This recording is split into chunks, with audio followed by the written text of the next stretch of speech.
Wright State's a good team. Watching them here the last, I don't know what it is, 16 hours maybe, if that much. Big and strong. You got a big kid in Love inside who's 6'9", 280, and all-conference player who's,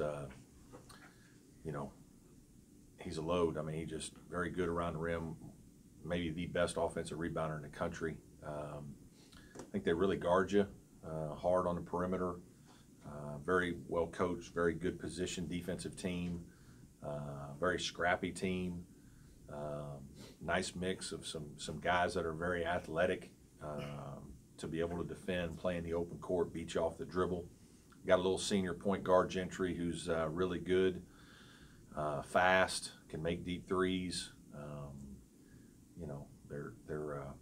Wampler's a very, very good shooter that they bring off the bench, who's not just a shooter, he's a really good player, good scorer. One of their best perimeter scorers, but they bring him off the bench.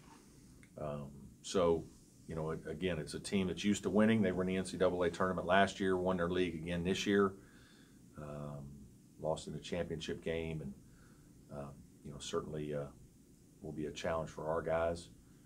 Certainly unique for me, and in that playing one of my old schools. Really good to see those guys doing well there. And I'm sure there'll be one or two friendly faces that I get to see from the game. But just interested to see. It's a tough time of year for players. We're on spring break, so there's really nobody around, and certainly a little disappointment with not making the NCAA tournament, not finishing the job to get there. But hopefully our guys are going to bounce back and be excited. The NIT's it's a prestigious tournament, obviously with a tremendous history, and you still have to have a really good season to play in this. Obviously, there's only NC State was left out also, so only two of the teams in our league were able to make it, and it's you got to be one of probably top 60, 65 teams in terms of at large to have a chance to play in this tournament. So it's really something that I hope our guys will approach the right way and play with enthusiasm and energy, and certainly hope we can get a few folks in the gym to help us. How did you react and those around you when you saw the matchup and just knowing the backstory there? Yeah, it wasn't a complete surprise. Just we figured we were going to be in the NIT, and you kind of start looking at you're going to be a 1 seed or a 2 seed, and then you start looking at the teams that you think could fall into those categories, and obviously it gets even smaller when you start thinking about geographic locations. There's probably comes down to about 3 or 4 schools probably that you're probably going to play, and so it wasn't a total shock, but certainly I've had several text messages since the game and has been announced, and talked to a couple folks, and so yeah, it's kind of an interesting sidebar, I guess. You got a core of guys who made a great run in the NCAA last year. Yeah. And I know you're excited and they're excited to keep playing, but I don't know if motivation's the right word, but you were in the big dance going to the Sweet 16. Yeah, there's no question it's challenging. This isn't the tournament that we wanted to be playing in right now. We wanted to be in the NCAA tournament, and I'm disappointed I couldn't help my guys win 1 or 2 more close games and we'd be in the big tournament. But it didn't work out, and again, you have to have a good season to be in this tournament too. You have to have won a lot of games. You've got to done a lot of things right. So we're trying to look at the positives from that standpoint. It's another opportunity for guys to play. You got an opportunity to win a significant championship if you can get to playing well. But this is one of those tournaments where you kind of got to build momentum, and you got to create some excitement. Obviously, I think it was 2014 was kind of a unique time for us. It was a young team that, with KJ that hadn't been to postseason, so they were extremely excited about going, and obviously the fan base got excited with us as we started to win games and play well. We had some unbelievable atmospheres in Littlejohn against both Illinois and Belmont to go to New York. So but you got to build momentum into the tournament, and it's the mid-major teams. I was at that level. It's really it's a nice segue for them if you don't win your tournament. When you're the 1 seed, you get into the NIT, and they don't get to play high majors as much. So I think there's a lot of excitement and energy for their guys. You know, our guys got to be mature and approach it the same way. Coach, you were one and done in 4 years, losing here to Oakland. How much do you think that's still in the heads of your guys, maybe serving as motivation or learning experience? Yeah, I don't know. I mean, I've certainly mentioned that to them. They know. A couple of them were on the team. You know, every team is different. Every team's in a different place. You know, I know I mean, Kevin Keith's just got off the phone with me, and he's worried about his guys being excited to play. It's a hard thing. You hope that guys aren't that way, that you get a chance to play, we're keeping score. You need to try to win. And, you know, but the reality is that's not always the case. It's a different atmosphere, and so guys are going to have to approach it from a mature standpoint. I hope our guys are ready to do that. You know, we're certainly preparing like it's just as important as any other game that we play. You know, we're on spring break, so it's a little bit of a different time. We brought our guys in this morning and, you know, walked through a couple things and showed them a little bit of film, and we're going to have a, you know, short practice because it is getting late in the season and guys are worn down a lot. But you know, we're going to approach it the right way, and then it's up to players to go compete. And you know, I'm optimistic our guys will do that. Did you guys do anything yesterday? We did. Yeah, we did. We went for about an hour. Did some skill work for about 15 minutes, and then we just kind of played a little bit. Let the guys get up and down. You know, just to be honest with you, to get your wind back. You don't do things for a couple days, and you start to lose your wind. And so we just tried to get up and down a little bit, and get guys going and moving a little bit. We'll do a little bit more today. Coach, what do you think about the NIT rule changes? How will that affect you positively or negatively? Yeah, you know, it's interesting. I don't know that I love them. You know, the changing of the bonus free throws or whatever. You know, at the 10-minute mark, I guess we're not playing quarters this time. One time we played quarters. You know, I don't know. It's I guess we're also going to the NBA. Maybe in the last 2 minutes, the second foul's a automatic bonus. You know, part of it I don't really know because I haven't done it that much. And I think until you kind of do it, we're all kind of creatures of habit of the way it was, and so we kind of like that. But you know, I don't think it's anything drastic. I do think widening the lane is significant in terms of post play, and it'll be significant in this game. Both teams have big post players. We have Eli, and they have Loudon Love, that are big scorers down low. I mean, he's really good too, and that moves you further away from the basket. So that will change some things that way, and obviously the three-point line moves back a foot and some inches, and that'll affect a few guys. So I think I like those things a little better, understand it a little bit more in terms of creating more space and movement and all that kind of stuff. I'm not sure about all the fouls. What are the Go ahead. I was gonna say, what have the emotions been like of the seniors, Marquise, Shelton, Eli, that kind of came back? You know, I think they're a little disappointed. I mean, it's normal.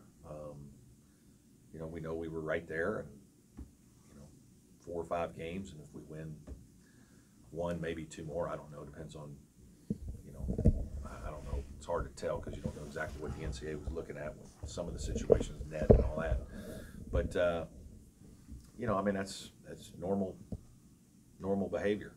I think, you know, it's obvious that these guys wanted to do more. They wanted to get back to the NCAA tournament. I think if we got into the tournament, we could do some good things, but we're in this tournament. And so now we've got to try to regroup and refocus and, you know, chance to still continue to play for things, and hopefully our guys will again approach it right. When you look at the net ranking and the record you guys had in the ACC, getting 3 number 1 seeds, do you feel like you guys? Yeah, you know, it's hard. It really is. It doesn't. There's some things that don't seem to make a lot of sense. You have the 3 top teams in the whole tournament, and your league only gets 7. And you look at some other leagues that maybe aren't quite don't seem to be quite as strong in other aspects. And there's a big thing made of the net, which is supposedly something that combines all the statistics, you know, some predictive, some results driven, and your numbers are drastically better than some teams that got in. You know, I think everything can be a little bit flawed, and I think you could nitpick at everybody's resume, and we certainly had reasons not to be in the tournament, and those are our fault. But I don't, you know, I think the better question is moving forward, how do you, you know, figure out, you know, how to be in terms of whether it's like scheduling or obviously it's winning more games. That's the easy thing, but it's, you know, our quad one wins more important than bad losses. You know, it just seems like you can look at, there are teams that have several bad losses that got in. They're, you know, the mid-majors, just by the nature of it, are going to have, you know, 12, 14, 15 games against quad four teams. So their numbers are going to be more gaudy in terms of wins and losses. I don't know. I think it's really hard because I think it's apples and oranges with a lot of us in terms of what you are comparing. You know, we had a chance. We didn't get it done. We needed to win a couple more games, and you know, we were in position. We just didn't get it done. But I think the part that is more frustrating as a coach is wanting to know exactly the intel of the room to know when you're this close, it's harder, and you're not going to get that information probably. We didn't get off the court in time to talk to you after the loss to NC State, but you said that you hate that it ended that way. Was that just more a comment on the calls there at the end? I thought there were a lot of things that were difficult for our team throughout the game in an extremely important and emotional game. And obviously I'm not going to delve into all that. Sure. It's not going to be good for me, but you know, I was hurting for my players. You know, those are hard locker rooms. You don't have the right things to say to them, and you know, again, there's things we should have done to finish the game. We didn't make shots in the second half, and you know, guys didn't drive the ball as much as we wanted to in certain situations. But there were also some things that caused the game to be a little bit more difficult in situations with how the game was played and how it affected the game being played. And you know, you just want consistency in everything, and it was a little bit of a tough situation that way. But again, we certainly had we were in a position to do our job, and we didn't do our job either. Is it like football? I mean, can you send film to the ACC office? Yeah. And Yeah. do you, or did you? Yeah, we haven't sent film yet, but I've had conversations, or you know, they know how I feel.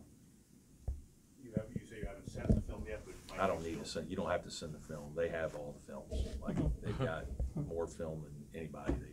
They have every game. You just suggested maybe they look at that. They look at it. Yeah. It's out of my hands. Have you got any response from them about? No, not yet. I'm sure when things die down, we'll all have more conversations in a better time. You know, that's just the way it is. Sorry, do they do is it like procedurally, like maybe at the end of the season, they do a conference call with maybe the head of officials and all the coaches? Do they ever do We meet anything like that? at the part of our head coaches meeting down in Amelia Island for the ACC stuff. Brad, is there anything you can point to with the late game things that have gone on? No, I think I've done this before. You guys want to go through them all again. It's usually different things. I mean, it's not, you know, it's not one thing that we've done wrong every time. And obviously, if you followed us, it's calls, no calls, missed shots, chances, missed free throws. You know, the frustrating thing a little bit is it really hasn't been turning the ball over. You know, which is usually the common theme is when you lose a game, when you have a lead, is you turn the ball over a lot, and that really hasn't been the case in a bunch of the games.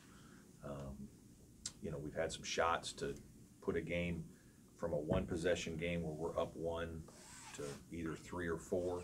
We haven't made those shots.